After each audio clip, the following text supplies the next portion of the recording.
Well, good morning, campers, and welcome back to a brand new episode of Camp Cryptid. I am your host, Erica Fett, and today we are taking a boat out on the high seas, and we are going to sail the oceans together, looking for treasure, adventure, and one of the most truly terrifying cryptids the world has seen. But first, I'd like to thank everyone so much for tuning in last week to the last episode all about the Bridgewater Triangle and all of the spooky hauntings, cryptids, and ghosts that roam this area. Now, it's a topic I definitely want to do a follow-up on in the future because there's so many more weird and creepy things about the Bridgewater Triangle that I didn't even discuss last episode. So stay tuned for sure for a follow-up to that episode. Now, today, I wanted to get nautical again. Since the beginning of the season, with my Pirates and Witches of Salem episode, the many episodes on lake cryptids and creatures all over the United States, y'all probably know by now that my heart belongs out on the open seas. Now, I love the idea of sea cryptids and creatures. The idea of a megalodon is even something that gets me so excited. So today, I wanted to talk about one of my favorite creatures of myth and legend, the Kraken. Now, there are so many mystical creatures of the sea, from mermaids to sea nymphs, to giant sharks, to giant sea serpents. The creatures of the ocean have always mystified sailors and seagoers, and sometimes even frightened them. But one of the most truly disturbing of those mystical creatures is definitely, hands down, the Kraken. The Kraken is a terrifying creature that has haunted sailors over centuries. The lore of this large beast lurking under the depths is not just because of tales that have been told since the first days of ocean exploration. It is truly a creature of terror and nightmares. Creatures resembling the Kraken were even documented in ancient Norse and European mythology. Many artists over time have even depicted the Kraken in paintings, showing their giant tentacles ripping sailors from the decks of the fierce man-of-war vessels, with their tentacles breaking apart the hulls of the ships, making those stories and the legend of these creatures seem even more horrific. Now, even poets such as Alfred Lord Tennyson drew inspiration from this legendary beast in a poem titled The Kraken. So basically, everyone is terrified of it, but also low-key a fan. Now, some of the earliest written accounts of the Kraken were documented around Norway in the 1700s. Fishermen in the area would notice the shallowness of the water and make haste to shore to avoid contact with the giant monster that was lurking on the ocean floor below them. The fishermen of this area would often describe it looking like islands rising from the ocean in the distance when the giant Kraken would rise to the surface. So that's absolutely wild to me. Now, those same fishermen had tales of caution, though, when the Kraken would surface and dive back down to the depths, warning of the whirlpools it would cause for the ships in the vicinity of the Kraken. And while stories of the giant Kraken seem to be that of fable and legend, over time, more and more solid proof of giant squids came into existence, which made people really wonder if the Kraken was really just a creature of legend. In 1867, an interesting specimen was retrieved from the stomach of a sperm whale. A 4.5-inch beak, which was believed to come from a giant squid that was over 30 feet long, became solid proof that larger squids were indeed roaming the ocean. Many more beaks of giant squids started to pop up over the centuries, along with the carcasses of giant squids washing up on shores. Ships would pass by the giant squid corpses that were partially eaten just floating in the water next to them. So while the stories of the giant Kraken told over time were always tales of terror, those tales began to hint a truth to them. But the real question was, how big did those gigantic squid actually get? And could one of those creatures be the legendary Kraken? There is no doubt that there are giant squid and colossal squid lurking in the depths of the ocean due to all the stories and sightings. But what makes these creatures even more terrifying is when the tales and stories become reality. In the 1860s, a French sailor by the name of Pierre-François de Revoil was aboard a naval vessel when a giant squid attacked the ship.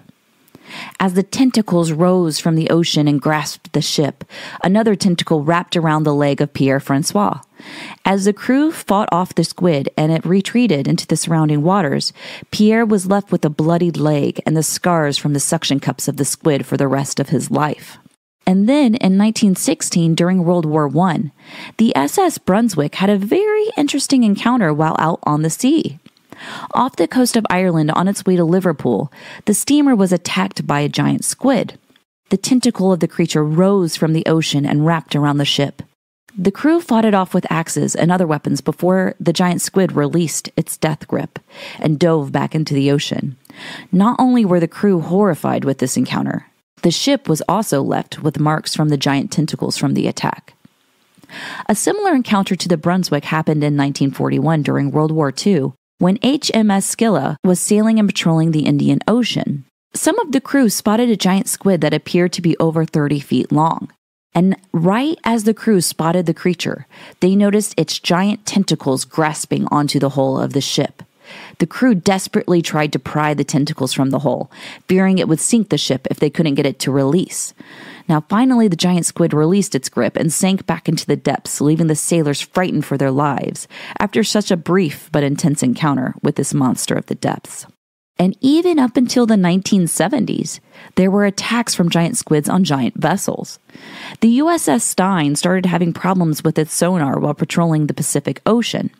And as it returned to port for repair on the sonar, the crew noticed giant gashes and tears in the ship, even finding claws and pieces of the beak from a giant squid, one that was way more massive than experts previously thought to exist.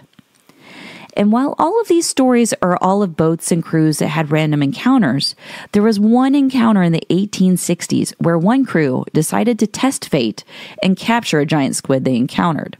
Back in 1861, the crew of a French vessel called the Electon was sailing in the Atlantic Oceans towards the Canary Islands. They randomly stumbled upon a giant squid and decided that they wanted to capture it. And as the crew harpooned this giant squid, it became infuriated. It lashed its giant tentacles out of the ship and began to wrap its tentacles in the lines. And as it became more violent, the squid began to pull the ship down into the water with it, forcing the crew to cut the lines before they were pulled into the depths of the sea with the creature. And while these are just a few encounters of giant and colossal squids, imagine the stories that no one lived to tell about that remain unknown. Now, in a previous episode about the most terrifying cryptids, I believe for the Halloween episode last year, I briefly talked about the Kraken and a deadly encounter that happened in 1941. Now, this encounter was when survivors of the Britannia sinking in the Atlantic were aboard a raft, and a giant squid attacked them. One tentacle grabbed a man aboard the raft and dragged him into the sea, and another tentacle wrapped around Lieutenant Raymond Cox, attempting to pull him into the sea. But thankfully, it released him before it retreated into the waters. Lieutenant Cox was left with scars from the suckers, leading experts and researchers to believe that the squid that attacked them was around 20 to 25 feet long. Now, these paintings and stories of giant kraken breaking ships apart and pulling sailors into the ocean don't really seem like fables, just a distant dream of past nightmares. So we do know that giant squids exist. We know that gigantic colossal squid exist. But like I said earlier, we really just don't know how big the largest roaming the ocean is. The largest giant squid ever recorded was about 43 feet long and weighed over a ton. And there have been other ones that they believe get up to 60 feet. So this is where your imagination can really run wild. Could there really be a kraken roaming the oceans of Earth? Could there really be a giant creature lurking the depths that we haven't seen? Or maybe have people seen it and just not lived to tell the tale? Now, when it comes to the Kraken, like I said, this is one of my absolute favorite cryptids. I talked briefly about it during the Halloween episode last year. And think about it. These are just a few of the very many encounters with the Kraken.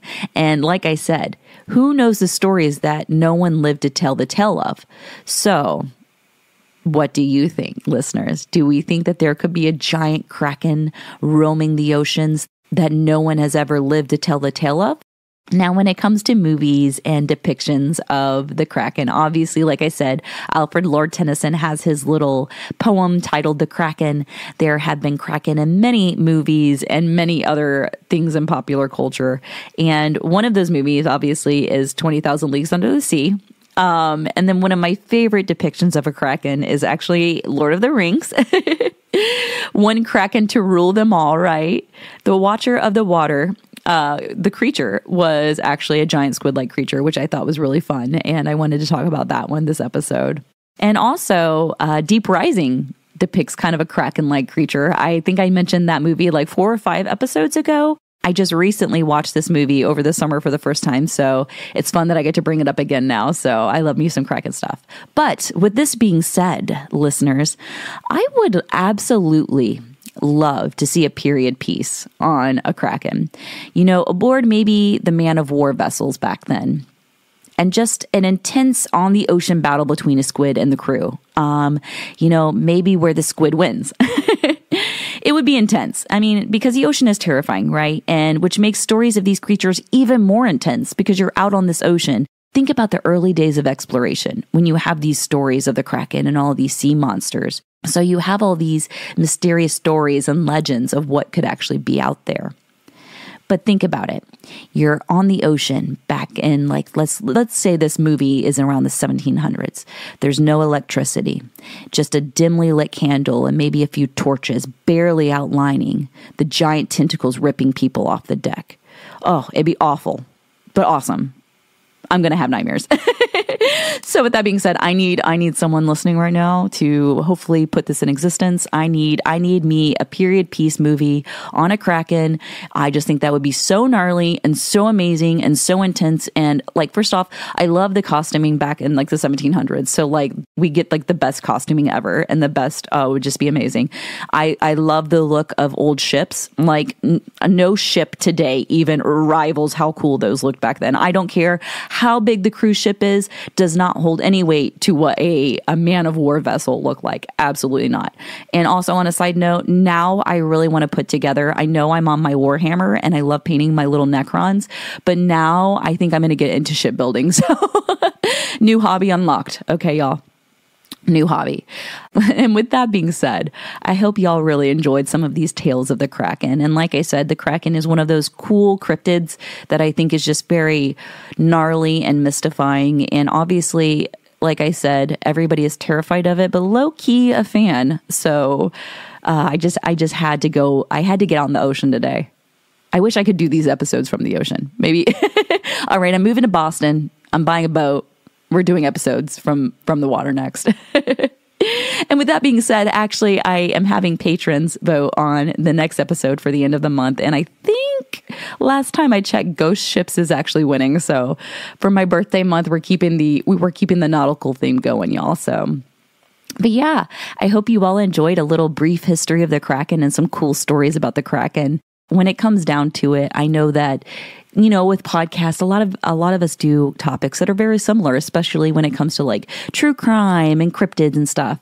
So that's why I just kind of want to keep these episodes really fun and talk about the lore. And that way too, I can always follow up with a part 2 on the Kraken, because I know that there are probably so many stories and depictions of the Kraken over all of these centuries, over all of the cultures that have explored the ocean. And if you are someone who has been out in the ocean and you've had any weird experiences with giant squid, I would love to hear about it. So please write in. And with that being said, also, if you have any stories in general about creepy cryptids, creepy encounters, hauntings, anything that's weird, or even if you just have great movie suggestions, make sure to go to campcryptidpod.com, and there's a little contact section where you can just write into me, and for future episodes of Campfire Tales, or even just for me to have a good movie suggestion or book suggestions. I love it. Also, with that being said, if anybody puts together models of ships, I would love to see those too. So yeah. Well, anyways, y'all, thank you so much for hanging out for another episode. I have a lot of fun reading about all of these creepy, weird little cryptids of Earth, and it just makes my day. I was so excited. I looked at my husband while I was writing this, and I was like, these are such good, creepy stories, and I'm so excited for this episode. So I just want to thank you all so much for blessing me with being able to just take some time out of my week to research the cryptids and research the Kraken. It's so much fun, and truly, I hope you hear it in my voice. It makes me so happy. So thank you all so much for that. And with that being said, have an amazing week for me. Go eat some good food. Go do something for yourself. Go do something that makes you smile. And if you go out on the ocean, send me some pictures. So yeah, thank you all so much again. And until next time, take care.